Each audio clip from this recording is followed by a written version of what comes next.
So, you ready to film? Oh, you look sad. Oh, I am, Wayne. I found it yesterday. Someone blew up my car. Oh, well, that is brand new information for me. I know, it's a shame. The neighbours said they saw who did it. There's a white Caucasian man about this tall, has a blue jumper. And they got by the street name of Laptop Wayne. Do you happen to know any? Nope, doesn't ring a bell. No. Damn, I hope to get the bottom of this. I hope you do. So for now, should we just get on with the video? I think we should. Okay. So, brand new word, Stiochiometry, and that's what this whole video is about. It's my favourite kind of geometry. What are the odds? Same here. Oh wow, well, that's good.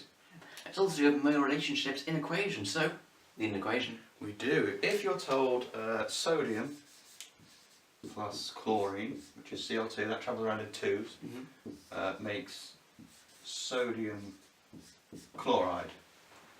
You'll be asked a bunch of questions on this. We've got a 3-part worked example here. Yeah. First step is always to balance it, and you'll notice that it isn't balanced. Because there's 2 chlorines on this side, only 1 on this side. Just sort that out. You put a 2 in front of this, that would balance the chlorines. But then you've unbalanced the sodiums because there's now 2 sodiums here and only 1 here. But that again, easily solved. 2. Sorted. And this will give you the stoichiometry we're talking about. It's all to do with molar ratios, where it's just a ratio. For every 2 lots of Na, there is 1 lot of chlorine. But what are the lots? Well, it's all to do with moles. There's a molar relationship.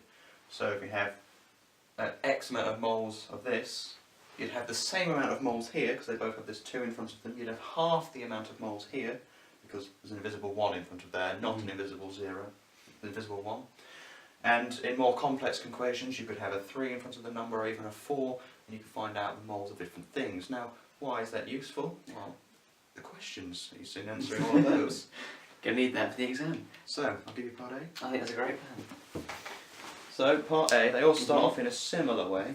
It says calculate the amount in moles in 2.925 grams. 2.925 grams of the sodium chloride. Oh. So, we now to do that. We've had an equation from last time where we have moles equals mass over none. Trying to work out moles, so this doesn't need rearranging. We have our mass here, just for this sodium chloride, and we can work out the MR. Now, we know the mass number of sodium is 23. Calculate it. The mass number of chlorine is 35.5. So when you add them together, you get 58.5.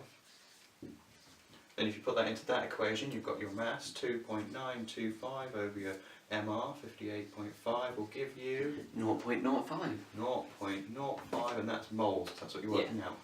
And that's what the question is. That's what part A is, and it's always in that sort of way, because obviously you have the information to answer it, but this can then be applied in our stoichiometry fashion. So that's what this video is all about. Okay, so part B. Calculate the amount in moles of sodium and chlorine that would form that amount.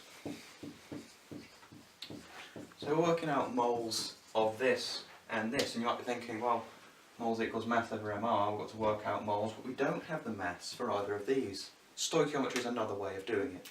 It is. Like we said before, we now have 2 of these will have the same amount of moles of Na. So straight away we know that we'll have 0.05 moles of sodium in total. And because there's an invisible 1 for our chlorines, that means we only have half the amount of moles of that, so it'll be 0.025. And that's what stoichiometry is all about, that's what this chapter is about. Mm-hmm. Rather than rambling on about it and giving you the definition, we thought the questions would be better. There's a part C, we'll get on to that now. Okay.